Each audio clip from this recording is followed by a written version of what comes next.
रिश्तों में माफ़ी मांगने से ये साबित नहीं होता कि हम गलत हैं, और दूसरा सही। माफ़ी का असली अर्थ है हम रिश्तों को निभाने की काबिलियत उनसे ज़्यादा रखते हैं। ये अंदाज भी ज़िंदगी का आजमाना चाहिए। जब जंग हो अपनों से तो हार जाना चाहिए। कोई भी रिश्ता बनाना इतना आसान है जैसे मिट्टी पर मिट्टी लिखना, पर उसे निभाना उतना ही मुश्किल है जैसे पानी पर पानी से पानी लिखना। कोई टूटे तो उसे सजाना सीखो, कोई रूठे तो उसे मनाना सीखो। रिश्ते तो मिलते हैं भाग्य से, बस उन्हें खूबसूरती से निभाना सीखो। अपना और पराया क्या है? मुझे तो बस यही पता है, जो भावनाओं को समझे वो अपना, और जो भावना से परे हो वो पराया। प्यार इंसान से करो, उसकी आदत से नहीं। रूठो उनकी बातों से मगर उनसे नहीं। भूलो उनकी गलतियाँ पर उन्हें नहीं, क्योंकि रिश्तों से बढ़कर कुछ भी नहीं। जो दूर रहकर भी पास हो वो अपना, और जो पास रहकर भी दूर हो वो पराया। एक चाहत होती है अपनों के साथ जीने की, वरना पता तो हमें भी है कि मरना अकेले ही है। 1 मिनट लगता है रिश्तों का मजाक उड़ाने में, और सारी उम्र बीत जाती है एक रिश्ते को बनाने में। मित्रता एवं रिश्तेदारी सम्मान की नहीं, भाव की भूखी होती है। बशर्ते लगाव दिल से होना चाहिए, दिमाग से नहीं। दुनिया का सबसे बेहतरीन रिश्ता वही होता है जहाँ एक हल्की सी मुस्कुराहट और छोटी सी माफी से जिंदगी दोबारा पहले जैसी हो जाती है। कुछ रिश्ते बस ऑनलाइन होते हैं, जो नेट बंद होते ही टूट जाते हैं। सख्त हाथों से भी फिसल जाती है कभी नाजुक उंगलियां। रिश्ते जोर से नहीं, प्यार मोहब्बत से पकड़े जाते हैं। तेरा मेरा रिश्ता जज्बात से जुड़ा है, ये वो संगम है जो बिन मुलाकात से जुड़ा है। रिश्तों को शब्दों का मोहताज ना बनाइए। अगर अपना कोई खामोश है तो खुद ही आवाज लगाइए। मिलना बिछड़ना नसीब की बात है, ये वो बंधन है जो तेरी खुशी और मेरी चाहत के एहसास से जुड़ा है। रिश्ते कभी जिंदगी के साथ साथ नहीं चलते, रिश्ते एक बार बनते हैं फिर जिंदगी रिश्तों के साथ साथ चलती है। जरूरी नहीं कि सारे सबक किताबों से ही सीखे जाए, कुछ सबक जिंदगी और रिश्ते सिखा देते हैं। रिश्ता दिल से होना चाहिए, शब्दों से नहीं। नाराजगी शब्दों में होनी चाहिए, मन में नहीं। रिश्ते में अमृत बरसेगा। शर्त इतनी है, शरारतें करो पर साजिशें नहीं।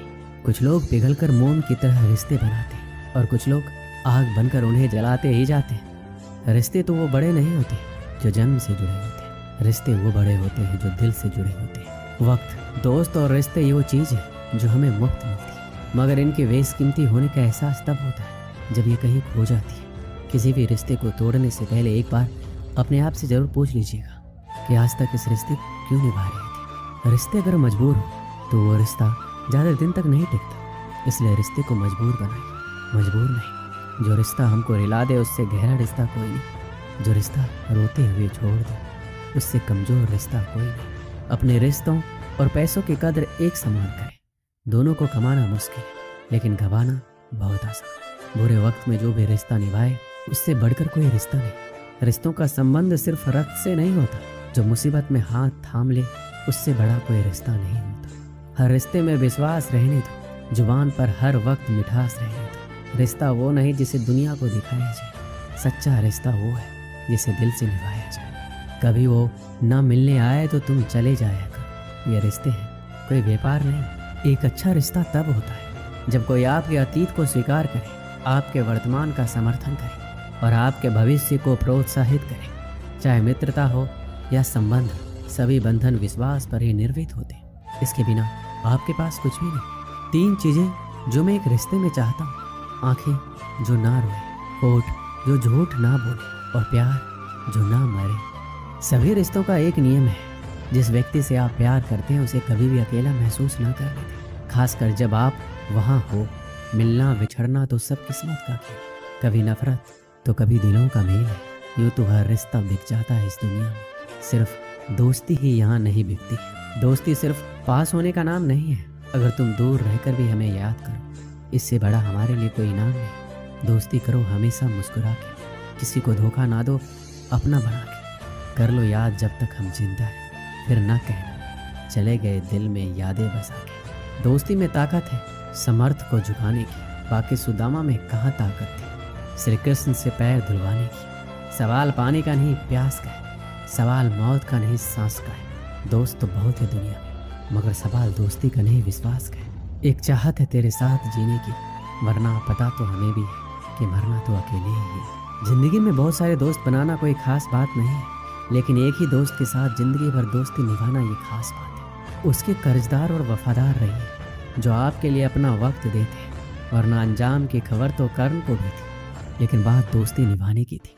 भूला नहीं हूँ किसी को कि मेरे भी बहुत अच्छे दोस्त हैं इस जमाने में, बस थोड़ी सी जिंदगी उलझ पड़ी है 2 वक्त की रोटी कमाने में। अपने दुश्मन को 1000 मौके दो कि वो आपका दोस्त बन जाए, लेकिन अपने दोस्त को एक भी ऐसा मौका ना दो कि वो आपका दुश्मन बन जाए। जब दोस्त तरक्की करे तो गर्व से कहना कि वो मेरा दोस्त है, और जब दोस्त परेशानी में हो तो गर्व से कहना कि मैं उसका दोस्त हूँ। एक सच्चा दोस्त कभी आपके रास्ते में नहीं आता जब तक कि आप गलत रास्ते पे ना जा रहे हो। कौन कहता है कि दोस्ती बराबरी में होती? सच तो ये है, दोस्ती में सब बराबर होते हैं। अनुभव कहता है कि एक वफादार दोस्त 1000 रिश्तेदारों से बेहतर होता है। एक दोस्त के साथ अंधेरे में चलना अकेले रोशनी में चलने से कहीं बेहतर है। हमारा उठना बैठना उन दोस्तों के साथ है जिन्होंने ना कभी परखा ना कभी धोखा दिया। एक सच्चा दोस्त हमारे जीवन में कई रिश्तों की कमी को पूरा कर देता है।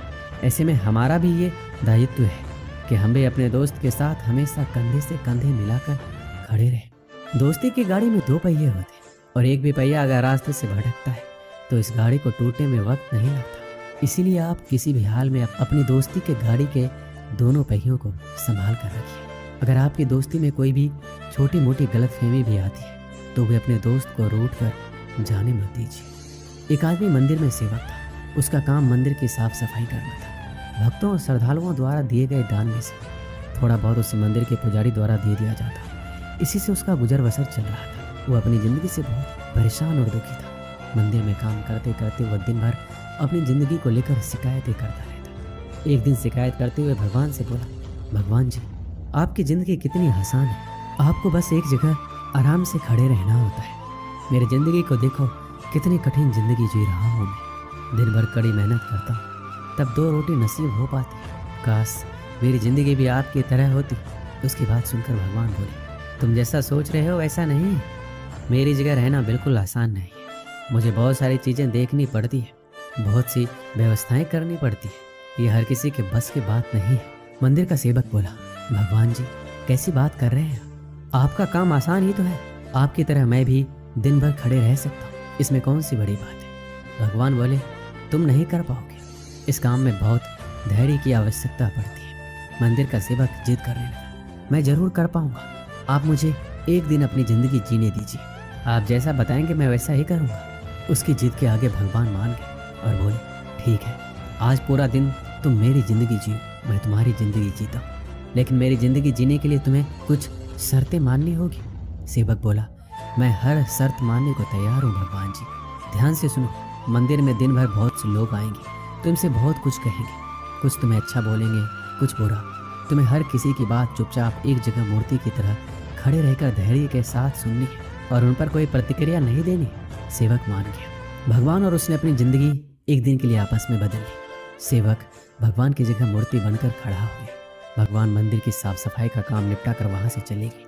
कुछ समय बीतने के बाद मंदिर में एक धनी व्यापारी आया। भगवान से प्रार्थना करते हुए बोला, भगवान जी, मैं एक नई फैक्ट्री डाल रहा हूँ, मुझे आशीर्वाद दीजिए कि ये फैक्ट्री अच्छी तरह से चले और मैं इससे अच्छा मुनाफा कमाऊँ। प्रार्थना करने के बाद वह प्रणाम के लिए नीचे झुका तो उसका बटुआ गिर गया। जब वहां से जाने लगा तो भगवान की जगह खड़े मंदिर के सेवक का मन हुआ कि उसे बता दे उसका बटुआ गिर गया, लेकिन शर्त के अनुसार उसे चुप रहना था, इसलिए वह कुछ नहीं बोला, खामोश खड़ा रहा। इसके बाद एक गरीब आदमी वहां आया और भगवान से बोला, भगवान जी, बहुत गरीबी में जीवन काट रहा हूँ, परिवार का पेट पालना है, माँ की दवाई की व्यवस्था करनी है, समझ नहीं पा रहा हूँ इतना सब कुछ कैसे करूँ। आज देखो मेरे पास बस 1 रुपया है, इससे मैं क्या कर पाऊँगा। आप ही कुछ चमत्कार करो, मेरे लिए धन की व्यवस्था कर दो। प्रार्थना करने के बाद जैसे ही वह जाने को हुआ, उसे नीचे गिरा व्यापारी का बटुआ दिखाई दिया। उसने बटुआ उठा लिया और भगवान को धन्यवाद देते हुए बोला, भगवान जी, आप धन्य हैं, आपने मेरी प्रार्थना इतनी जल्दी सुनी। इन पैसों से मेरा परिवार कुछ दिन भोजन कर सकता है, माँ की दवाई की भी व्यवस्था हो जाएगी। भगवान को धन्यवाद देकर वहां से जाने लगा। तब भगवान बने मंदिर के सेवक का मन हुआ कि उसे बता दे कि वह बटुआ तो व्यापारी का है, उसे मैंने नहीं दिया, वो जो कर रहा है वह चोरी है। लेकिन वह चुप रहने के लिए विवश था, इसलिए मन मार कर चुपचाप खड़ा रहा। मंदिर में आने वाला तीसरा व्यक्ति एक नाविक था। वह 15 दिन के लिए समुद्री यात्रा पर जा रहा था। भगवान से उसने प्रार्थना की कि उसकी यात्रा सुरक्षित रहे और वह सकुशल वापस आ सके। वह प्रार्थना कर ही रहा था कि धनी व्यापारी वहां आ गया। वह अपने साथ पुलिस भी लेकर आया था। नाविक को देखकर वह पुलिस से बोला, मेरे बाद ये मंदिर में आया है, इसने जरूरी मेरा बटुआ चुराया होगा, आप इसे गिरफ्तार कर लीजिए। पुलिस नाविक को पकड़कर ले जाने लगी। भगवान बने आदमी को अपने सामने होता यह अन्याय सहन नहीं हुआ। शर्त अनुसार उसे चुप रहना था, लेकिन उसे लगा कि यह बहुत गलत हो चुका है। यदि अब मैं चुप रहा तो एक बेकसूर आदमी को व्यर्थ में ही सजा भुगतनी पड़ेगी। उसने अपनी चुप्पी तोड़ते हुए कहा, आप गलत व्यक्ति को पकड़ कर ले जा रहे हैं। ये बटुआ इस नाविक ने नहीं बल्कि इससे पहले आए गरीब व्यक्ति ने चुराया है। मैं भगवान हूँ, मैंने सब कुछ देखा है। पुलिस भगवान की बात कैसे नहीं मानती। उनकी बात मानकर उन्होंने नाविक को छोड़ दिया और उस गरीब आदमी को पकड़ लिया जिसने बटुआ लिया था। शाम को जब भगवान वापस आए तो मंदिर के सेवक ने पूरे दिन का वृतांत सुनाते हुए गर्व के साथ बताया कि आज मैंने एक व्यक्ति के साथ अन्याय होने से रोका। देखिए, आपकी जिंदगी जीकर मैंने कितना अच्छा काम किया है। उसकी बात सुनकर भगवान बोले, ये तुमने क्या किया? मैंने तुमसे कहा था चुपचाप मूर्ति बनकर खड़े रहना, लेकिन वैसा ना कर तुमने मेरी पूरी योजना पर पानी फेर दिया। उस धनी व्यापारी ने बुरे कर्म करके इतना धन कमाया। यदि उसमें से कुछ पैसे गरीब आदमी को मिल जाते तो उसका भला हो जाता और व्यापारी के पाप भी कुछ कम हो जाते। जिस नाविक को तुमने समुद्री यात्रा पर भेज दिया है, अब वह जीवित वापस नहीं आ पाएगा। समुद्र में बहुत बड़ा तूफान आने वाला है। यदि वह कुछ दिन जेल में रहता तो कम से कम बच जाता। सेवक की ये बात सुनकर एहसास हुआ कि वो बस वही देख पा रहा था जो आंखों के सामने हो रहा था। उन सब के पीछे की वास्तविकता को वह देख नहीं पा रहा था। जबकि भगवान जीवन के हर पहलू पर विचार अपनी योजना बनाते हैं और लोगों के जीवन को चलाते हैं। इस कहानी से हमें क्या सीख मिलती है? हम सब भी भगवान की योजनाओं को समझ नहीं पाते। जब हमारे साथ कुछ गलत हो रहा होता है या हमारे हिसाब से कुछ नहीं हो रहा होता है तो अपना धैर्य खोकर हम भगवान को दोष देने लगते हैं। हम ये समझ नहीं पाते हैं कि इन सब के पीछे भगवान का कोई ना कोई योजना छुपी हुई है। ऐसे समय में हमें भगवान पर विश्वास रखकर धैर्य करने की आवश्यकता है। इसलिए चिंता ना करें। यदि आपकी मर्जी से कुछ नहीं हो रहा है तो इसका अर्थ है कि वह भगवान की मर्जी से हो रहा है, और भले ही देर से सही भगवान की मर्जी से सब अच्छा ही होता है।